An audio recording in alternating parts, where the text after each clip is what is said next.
Hi! um, First time ko po itong magbablog.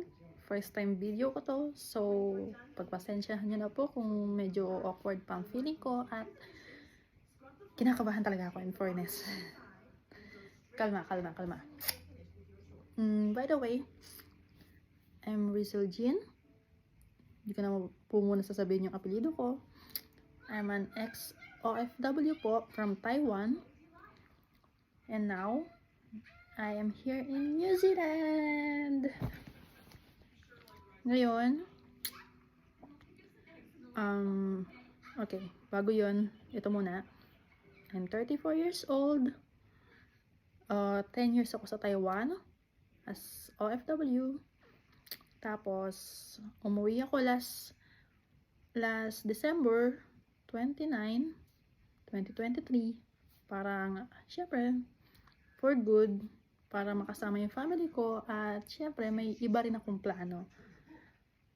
Which is, ito nga, pumunta dito para makasama yung partner ko, yung fiancé ko, na New Zealander po siya, Kiwi. Yung boyfriend po, or yung fiancé ko po, hindi kami po, paano ba to? Hindi kami same age. Medyo may age gap po kami, pero hindi naman siya sobrang laki. Since I'm 34 years old, siya po 56 years old. At in fairness, since syempre foreigner, hindi po siya mukhang 56. At ngayon po, nandito na ako sa New Zealand. Ngayon, ayun, paano nga ba po ako nakapunta dito? Yun, i-share ko po yun sa inyo.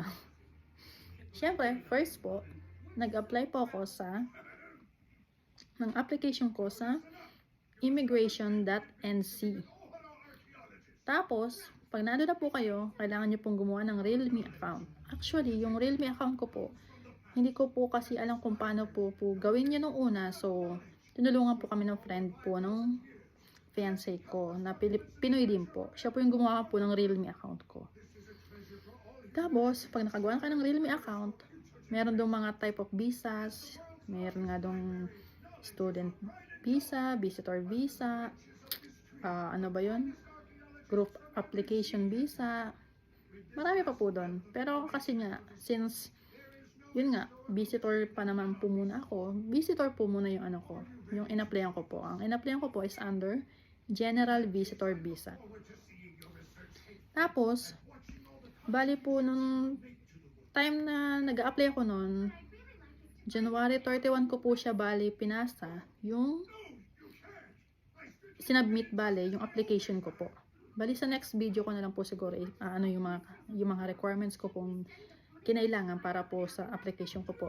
Okay po. Tapos, ayun na nga po. Back to ano ulit tayo sa topic. January 31 ko po pinasa yung application ko. Tapos, this February 1 to 16, nagbakasyon po yung fiancé ko sa Pinas. Kasi yun talaga yung first meeting namin.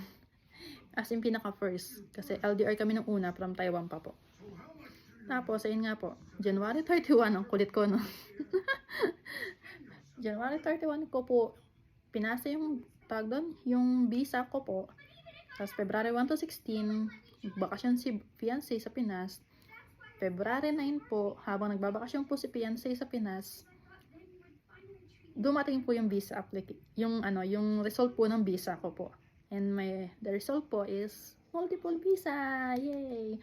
Tapos every 6 months po yung expiration ng visa ko. Ng entry ko po. And then 16, umalis yung flight talaga ni Jowa pabalik dito sa New Zealand. Kasabay na po ako. Thanks God po talaga. Sobra. So, ayun.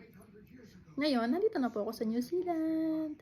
Papakita ko na lang po yung mga bonus pictures po namin na, yun nga, nagbiyahe kami, pumunta kami dito, tapos, na nagbiyahe ng pagpunta namin dito, tapos yun, ngayon nandito na ako.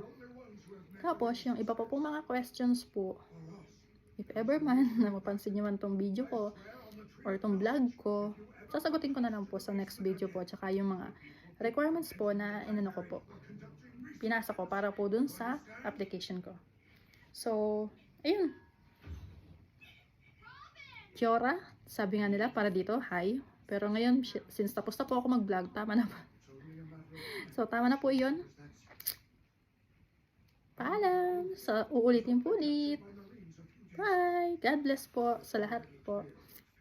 Bye-bye.